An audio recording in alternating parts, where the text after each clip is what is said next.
नमस्कार मित्रों, हम लोग अभिज्ञान शाकुंतलम के चतुर्थ अंक के ऊपर विमर्श कर रहे हैं और चतुर्थ अंक में दुर्वासा के शाप के वृत्त को यहां पर हम एक्सपोज करने की कोशिश कर रहे हैं। दुर्वासा का शाप होता है, दुर्वासा चला जाता है, कण्व ऋषि का प्रवेश होता है। कण्व ऋषि को यह पता चलता है कि दुष्यंत और शकुंतला ने आपस में विवाह कर लिया है। दुष्यंत और शकुंतला के विवाह की इस स्वीकृति के लिए उपमार्थक जो वाक्य हैं, उन वाक्यों की चर्चा हमने की कि धूमाकुलित दृष्टेरपि यजमानस्य पावक एव आहुति पतिता, अर्थात जिस प्रकार यज्ञ करते समय यजमान के आंख में धुआं हो और आहुति अग्नि में ही गिरे, उसी प्रकार से मानो संयोगवश इन दोनों का जो विवाह है ये सार्थक है, अनुकरणीय है, अनुमोदनीय है, अभिनंदनीय है। लेकिन उनको यह भी मालूम है कि शकुंतला गर्भवती हो चुकी है। उसे छंदोमयी वाणी से, उस आकाशवाणी से उनको ज्ञात होता है। इसलिए एक माता पिता का धर्म निभाते हुए महर्षि कण्व यह व्यवस्था करते हैं कि शकुंतला को आज के दिन ही उनके पति के पास भेज दिया जाना चाहिए। मित्रों, ये आज भी नहीं, आज ही नहीं, प्राचीन काल में भी गर्भवती पुत्री यदि पति से दूर रहे तो ये लोक निंदा का कारण बन जाता है। और ऐसे कारण हमारे सामने कई हैं। हमारा इतिहास साक्षी है कि पति से दूर रहने वाली स्त्री को किस प्रकार के जो सामाजिक कष्ट हैं वो भोगने पड़े हैं। शकुंतला की विदाई का है और यही वो पल है जो कि चतुर्थ अंक को और अभिज्ञान शाकुंतलम को अमर बना देता है। हम इसमें देखते हैं कि कवि ने प्रस्तुत करके जो एक नियतिकृत नियम रहित कवि निर्मिति है वो उसका उत्कर्ष दिखाता है। एक ही साथ प्रकृति और मानव का सामंजस्य, वात्सल्य का अनुपम उन्मेष, संस्कृति की उदात्तता तथा आशीर्वाद की पावनता का प्रतिपादन इस अंक का वैशिष्ट्य है। पुत्री की विदाई के अवसर पर किस प्रकार जड़ और चेतन में करुणा की भावना है, वो अनुसुईया और प्रियंवदा का विलाप करना, बिलखना, रोना, कण्व ऋषि की आंखों से आंसू टपकना, वो दिखाता है कि गृहस्थ धर्म में, गृहस्थाश्रम में संबंध का धागा कितना मजबूत होता है। एक पुत्री की विदाई है। यद्यपि यह समाज पुत्री के विदाई के अवसर पर माताओं, बहनों, चाचियों, दादियों, मामियों की आंखों के आंसुओं की गिनती की है, लेकिन एक पिता के ऊपर क्या बीतती है, एक पुत्री की विदाई के अवसर पर पिता की क्या मनोदशाएं होती है, उसका चित्रण कहीं प्राप्त नहीं होता है। वह केवल और केवल एक ही स्थल विशेष पर प्राप्त होता है और वह है महर्षि कण्व। अभिज्ञान शाकुंतलम का चतुर्थ अंक, पितृरूप महर्षि कण्व। तो ये एक बड़ा ही सुंदर प्रयोग महाकवि कालिदास ने दिखाया। शकुंतला कहती हैं कि पिता को कि हे तात, मैं तो चली जाऊंगी, आप अपना ध्यान रखिएगा, आप अपने शरीर का ख्याल रखिएगा। आप समय पे खाते नहीं हैं, समय पे पीते नहीं हैं, आप अपने शरीर की उपेक्षा करते हैं। तो एक पुत्री का जो एक कर्तव्य होता है, उस कर्तव्य का निर्वाह करने वाली शकुंतला के ये दो शब्द संस्कृत साहित्य के अमर वाक्य बन जाते हैं। और तब एक पिता के मुंह से शब्द निकल पड़ता है कि शममेष्यति कथम नु शोकः, मैं अपने इस शोक को कैसे रोक पाऊंगा। त्वया रचित पूर्वम निवार बलिम विलोकयतः, कि तुमने जो घर में ये अपनी जो स्मृतियां छोड़ रखी है, कहीं पे तुम्हारे ये सामान बिखरे पड़े होंगे, कहीं पे तुमने ये चित्रकारी की होगी, कहीं तुमने पेड़ पौधों को बढ़ाया होगा, कहीं तुम्हारे जो ये पशु पक्षी जो तुम्हारे प्रेम करने वाले जो ये मृग आदि हैं, जब जब मैं इनको देखूंगा कैसे अपने शोक को रोक पाऊंगा। खैर, शोक के इसी क्षण शकुंतला आंखों से ओझल होती है, शकुंतला चली जाती है। एक और सुंदर वाक्य का प्रयोग करते हैं और वो वाक्य है अर्थो हि कन्या परकीय एव। मित्रों, सामान्य हिंदी में अनुवाद करें तो इसका अर्थ होता है कि कन्या निश्चय ही पराया धन है, अर्थात जो पुत्रियां होती हैं वो पराया धन होती हैं। आज का समाज, आज का विकसित समाज, आज का शिक्षित समाज इस वाक्य के प्रति विरोध उत्पन्न कर सकता है, किंतु जो भावना प्रधान समाज है, जिसमें प्रेम का ताना बाना भावनाओं के ऊपर बंधा रहता है, जिसमें एक वंचना है, जिसमें एक विरह है, जिसमें स्वजन का दूर हो जाना है, और ऐसा दूर हो जाना है कि अब 20-25 वर्षों के बाद ही उसका मुख दर्शन हो पाएगा, ऐसे उस क्षण में एक पिता, एक विवश पिता, एक मजबूर, एक लाचार, एक व्यथित, एक पीड़ित पिता के मुंह से अर्थो ही कन्या परिकीय एव यह वाक्य नहीं निकलेगा तो और क्या निकलेगा। और चतुर्थ अंक इसीलिए अमर अंक बन जाता है कि जिसमें घर घर की कहानी प्रतिबिंबित होती है, समाज का सजीव चित्रण प्रकट किया जाता है, और तब कालिदास महाकवि कालिदास बन जाते हैं। ये इस चतुर्थ अंक का प्रतिपाद्य है।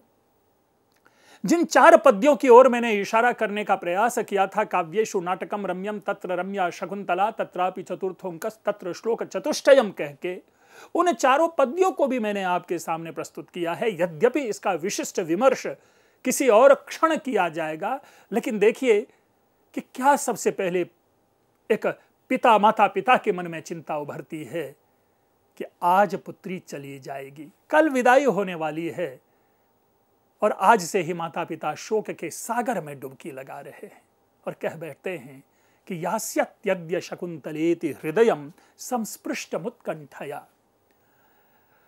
ठीक है, उसके बाद हम इनवाइट करते हैं अपने समाज के, अपने स्वजनों को कि इस विदाई के अवसर पर तुम भी आकर के आशीर्वाद देना, और कह बैठते हैं कि पातुम न प्रथमं व्यवस्यति जलम युष्मा स्वपीतेषु या नादत्ते प्रियमंडनापि भवताम स्नेहेन या पल्लवम। हे समाज के लोगों, तुम्हारी वो बेटी आज अपने पति गृह जा रही है जिसके साथ तुम्हारा ऐसा संबंध था, जो कभी तुम्हें नाश्ता देती थी, जो कभी तुम्हें चाय पिलाती थी। यहां पर प्राकृतिक परिवेश में उन प्रकृति को, प्रकृति के उन तत्वों को स्वजन के रूप में महाकवि कालिदास ने हमारे सामने उपस्थित किया है, और यहीं पर मानव और प्रकृति का जो अन्योन्य संबंध है, जो अटूट संबंध है, वह महाकवि कालिदास अभिव्यक्त करते हैं। और आखिरी पंक्ति है कि सेयम याति शकुंतला पति गृहम सर्वैरनुज्ञायताम। वह शकुंतला जो कभी ऐसा करती थी, जिसका व्यवहार तुम्हारे पास ऐसा था, जिसको तुम्हारी पीड़ा जिसकी अपनी पीड़ा बन जाती थी, वो तुम्हारी बेटी शकुंतला आज अपने पिता के घर को छोड़ करके पति गृह जा रही है। आप सभी लोग आना और इस अवसर पर इनको आशीर्वाद देना। बेटी घर जा रही है, बेटी ससुराल जा रही है, बेटी पति गृह जा रही है। अब ऐसी पुत्री जो पहली बार एक नूतन परिवेश में जाती हैं, एक माता पिता को यह ज्ञात होता है कि उस नूतन परिवेश में उसके सामने क्या क्या स्थितियां होंगी, क्या परिस्थितियां होंगी, क्या विषम परिस्थितियां होंगी, क्या सम परिस्थितियां होंगी। उन सारी चीजों के लिए अवेयर करना माता पिता का धर्म होता है। और महर्षि कण्व ने उस धर्म का परिपालन करते हुए यह पद्य प्रस्तुत किया कि शुश्रूषस्व गुरून् कुरु प्रिय सखी वृत्तिम सपत्नी जने भर्तुर विप्रकृता पिरोशनतया मास्म प्रतीपम गमः भूयिष्ठम भव दक्षिणा परिजने भाग्ये श्वनुत्सेकिनी यान्ति एवं गृहिणी पदम युवतयो वामाह कुलस्याधयः। कि भाई वहां पर बड़े बुजुर्ग जो हों, माता पिता हों, बूढ़े बुजुर्ग हों, उनकी सेवा करना आदि ऐसे दिए गए हैं। और एक अंतिम में एक पंक्ति जरूर कह देते हैं कि जो इन राह पर, इस रास्ते पर, इस व्यवहार पर स्त्री नहीं चलती, वो उस परिवार के लिए मानसिक रोग के समान होता है। ठीक है, मैं समझता हूं कि ये आज के जो परिवर्तित संसार है, हमारे जो परिवर्तित विचार हैं, हम जो इस सोशल मीडिया के युग में आ चुके हैं, उनके लिए ये बातें चुभने वाली होगी कि क्यों स्त्रियां माता पिता का सेवा करें। मित्रों, हम कभी कभी काल से बाहर निकल करके भी देखते हैं। समाज से बाहर भी निकल कर देखते हैं, समाज की उपयोगिता की बातों को ध्यान में रख करके चलते हैं। और कदाचित यही कारण है कि यह पद्य जो है एक सामाजिक संतुलन के लिए, संबंध की अटूटता के लिए यह पद्य अनिवार्य बन जाते हैं। रही बात कि जिसके यहां जा रही है उनका भी कुछ दायित्व होता है, क्योंकि सब कुछ परित्याग करके वह अकेली युवती, वह अकेली नारी अपने पति गृह का परित्याग करके एक नए परिवेश में जाती है जहां पर उसका कुछ भी अपना नहीं है। यदि कोई वहां पर अपना है तो वह एक है, और वह है जो उसका पति है। अब उसका पति का क्या कर्तव्य होना चाहिए? वह अपने जो शिष्य है शार्ंगरव, उसके माध्यम से महर्षि कण्व भिजवाते हैं उस 5वें अंक में कि अस्मान साधु विचिंत्य संयम धनानुच्चै कुलम चात्मनः आदि करके वो पद्य देते हैं और संदेश लेकर के भेजते हैं। ये चारों पद्य इस अंक को उस पद पर प्रतिष्ठापित करते हैं जो काव्य, समाज और संस्कृति के युगपत समावेश के कारण उदात्त तथा वांछनीय है। और तभी तत्रापि चतुर्थोंकः और तत्र श्लोक चतुष्टयम का जो अनवर्थता है वह प्रकट होता है। मित्रों, इसके बाद 5वां अंक है नाटकीय दृष्टि से, एक संघर्ष की दृष्टि से यह अंक बहुत ही अच्छा बन पड़ा है। इनके संवाद में एक चुस्ती है, एक कन्वर्सेशन है, एक तार्किक, एक हम पाते हैं कि संवाद एक दूसरे के बीच में है। हस्तिनापुर में जब शकुंतला पहुंचती है ऋषि कुमार शार्ंगरव, शारद्वत और गौतमी के साथ, और राजसभा में दुष्यंत के समक्ष शकुंतला जाती है, वहां पर दुष्यंत अब दुर्वासा के शाप का प्रभाव कहें या अपना व्यवहार कहें, मित्रों मैं तो कतई नहीं जानता कि दुर्वासा के शाप का कोई प्रभाव है, लेकिन यह विषय अलग है।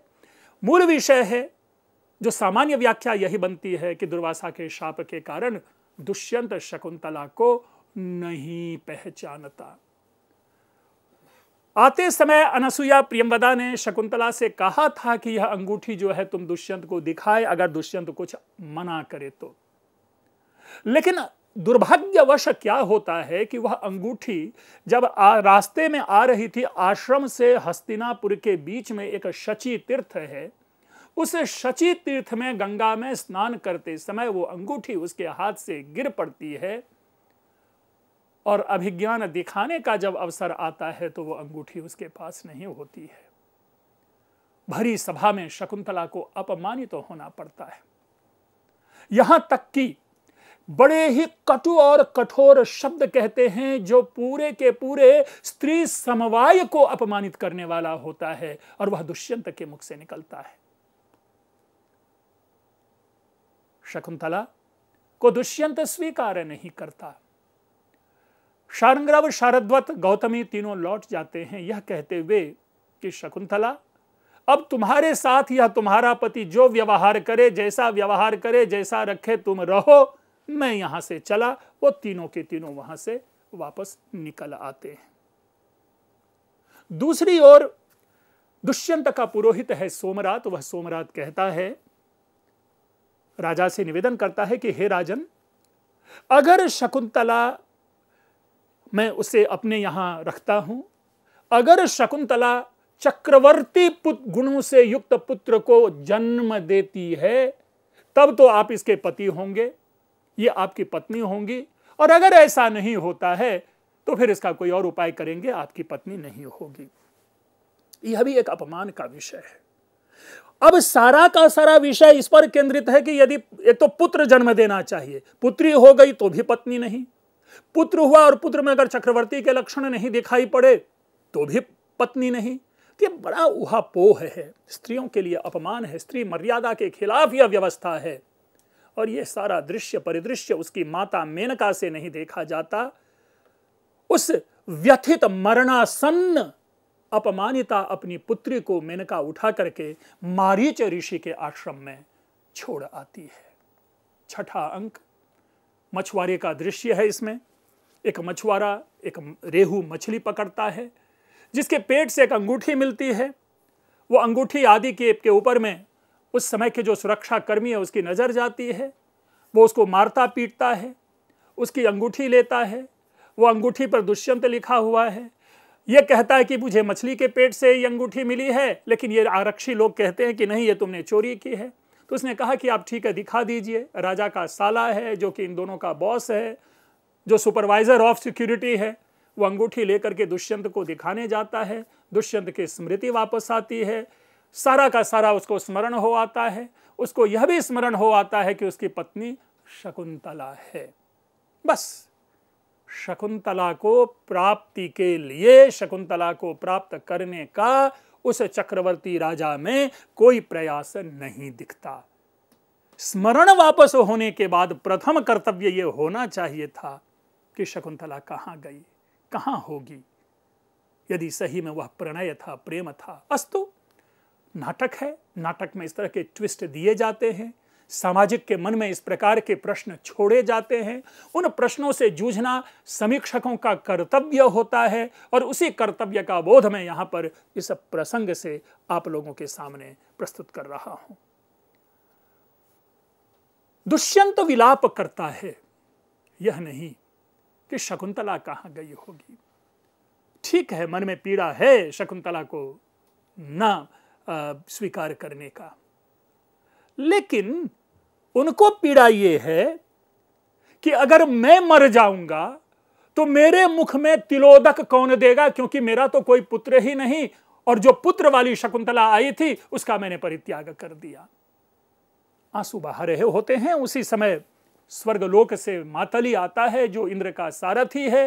इंद्र का सारथी मातली जो है वो दुष्यंत से निवेदन करता है कि इंद्र के का जो है कुछ राक्षस ने उनका जीना हराम कर रखा है, तो प्लीज आपको इंद्र ने सहायता के लिए बुलाया है। और मातली दुष्यंत को लेकर के चला जाता है। दुष्यंत अपने राज्य का भार पिशुन नामक जो महामंत्री है उसके ऊपर छोड़ करके चला जाता है। 7वें अंक का प्रारंभ है। स्वर्गलोक से रथ से लौट रहा होता है मातली के साथ। ऊपर से उनको मारीच ऋषि का आश्रम दिखाई देता है जो स्वर्ग के समान उनको प्रतीत होता है। और कहते हैं वहां पर उतर करके वाल्मीकि ऋषि के आश्रम में ऐसे ही, मारीच ऋषि के आश्रम में ऐसे ही घूम रहे होते हैं, टहल रहे होते हैं कि उनकी दृष्टि एक बालक पर जाती है, जो बालक शेर के बच्चे का दांत गिन रहा होता है। किसी भी व्यक्ति को यह आश्चर्य लगेगा ही। वह जाता है, उस बालक के साथ एक डायलॉग एस्टैब्लिश करने की कोशिश करता है, लेकिन जो अपने बालपन के कारण वह उससे दूर चला जाता है। और उनके साथ जो ऋषि कन्याएं जो हैं उस आश्रम की, जो उनकी अटेंडेंट है, उनके पास वह जाता है सर्वदमन। उसी समय उसकी नजर पड़ती है कि सर्वदमन के पास एक ताबीज था। वो ताबीज जो है वो उसके ऊपर मारीच ऋषि ने बांध दिया था, जिसे केवल 2 ही लोग स्पर्श कर सकते थे, एक उसकी माता शकुंतला और उसका पिता। अब यह है कि चलो अन्य कोई भी तीसरा व्यक्ति अगर उस ताबीज का स्पर्श करेगा तो वो सांप बन करके उस व्यक्ति को खा जाएगा। अर्थात माता पिता के अलावा कोई उसे स्पर्श नहीं कर सकता था। ऐसे में उनकी सखियां जो है उस ताबीज को ढूंढने का प्रयास करती हैं। दुष्यंत भी उसको साथ देता है और संयोग से दुष्यंत को वह ताबीज जो है वह मिल जाता है, उसे हाथ से उठा लेता है। वो दोनों सखियां आश्चर्यचकित हो जाती हैं और आश्चर्यचकित होने के बाद उनको ऐसा लग जाता है कि यही इनके पिता हैं। ये दौड़ के जा करके शकुंतला को सूचना देती हैं। शकुंतला आती हैं। शकुंतला के मध्य और उनके बीच में एक संवाद कायम होता है। दुष्यंत क्षमा मांगता है, क्षमा याचना करता है।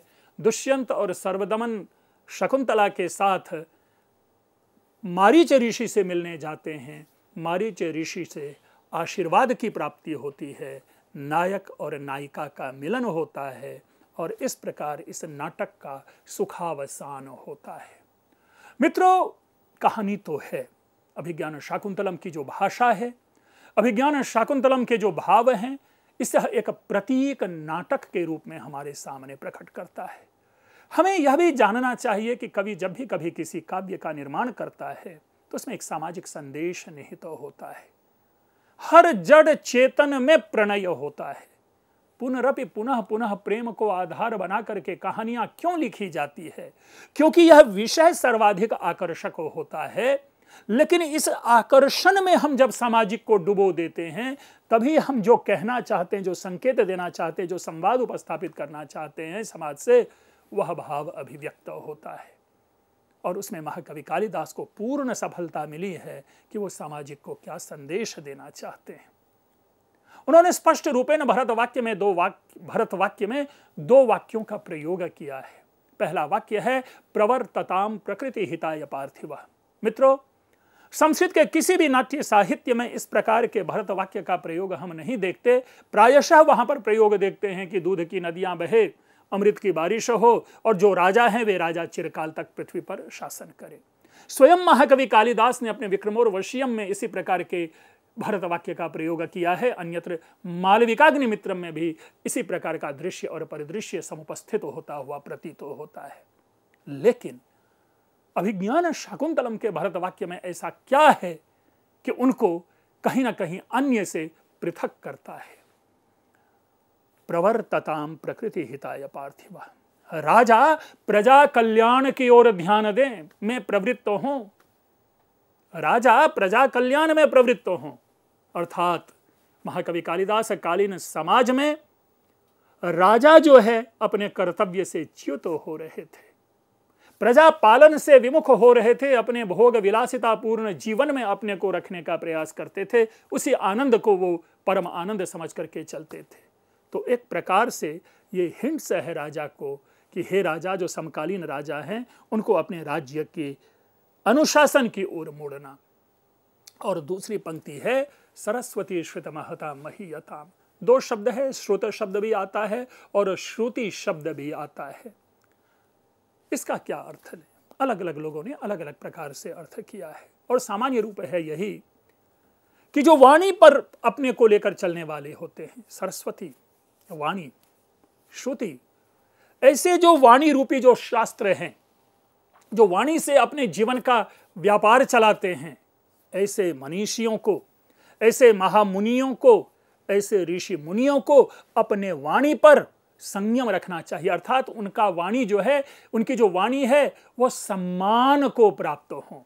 और वाणी कब सम्मान को प्राप्त होती हैं? जब वागर्थ प्रतिपत्ति से युक्त हो। आप देखिए, एक और महाकवि कालिदास रघुवंशम के प्रथम सर्ग के प्रथम पद्य में कहते हैं वागर्थ प्रतिपत्तये, और दूसरी ओर यहां पर कहते हैं महीयताम, यानी वाणी जो है उनकी जो सरस्वती है उनका सम्मान हो। कहीं ना कहीं इसका हम यह भी संकेत ले सकते हैं कि कालिदास कालीन समाज में जो सिद्ध पुरुष थे वे अपनी कर्तव्य परायणता से, वो अपने लोक कल्याण की भावना मात्र से दूर हो रहे थे। तो शायद महाकवि कालिदास को इस प्रकार के भरत वाक्य का निर्माण करना पड़ा। आगे लिखते हैं कि ममापि चक्षपयतु नील लोहित आदि करके, वो अलग विषय है, लेकिन प्रथम जो दो पंक्ति है वो यहाँ पर द्रष्टव्य है और विवेच्य है। मित्रों, ये अभिज्ञान शाकुंतलम के 7 अंकों का विश्लेषण है।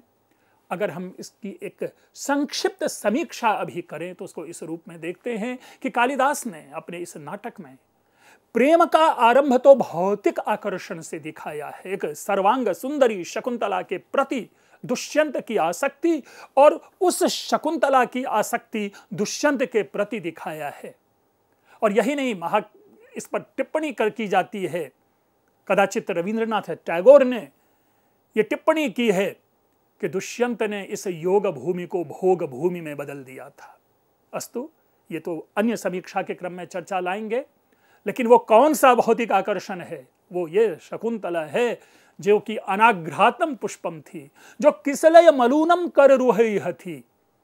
एक फ्रेश ब्यूटी हमारे सामने लाते हैं और उसके प्रति एक विवाहित पुरुष का आकर्षण दिखाता है। तो इस तरह से हम देखते हैं इत्यादि के रूप में प्रकट करते हुए रूपासक्ति का विषय बनाया है। लेकिन प्रणय सहज नहीं होता, प्रेम आसान नहीं होता, प्रेम सरल नहीं होता। इसमें विरह की आग में नायक और नायिका को तपाया जाता है और नायक नायिका अपने को तपा करके इस प्रेम को आत्मिक स्वरूप प्रदान करता है। कदाचित दुष्यंत और शकुंतला का यही प्रेम जो है, इसी प्रेम को महाकवि कालिदास ने एक आत्मिक स्वरूप देने का सफल प्रयास किया है। एक जो स्पिरिचुअल फॉर्म ऑफ लव हम जिसे कहते हैं, वह इस महाकवि कालिदास के अभिज्ञान शाकुंतलम से हमें अभिज्ञात होता है।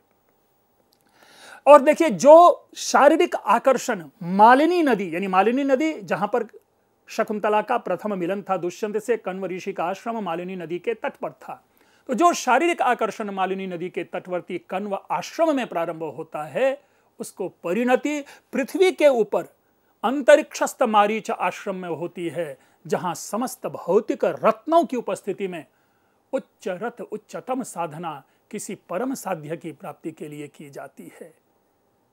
मित्रों, अभिज्ञान शाकुंतलम का यह एक परिचय आप लोगों के सामने हमने प्रस्तुत किया। अब इनके कतिपय विषय को हम विश्लेषण का विषय बनाकर आप लोगों के सामने उपस्थित होंगे। आप लोगों ने ध्यानपूर्वक सुना। आप लोगों का बहुत बहुत धन्यवाद।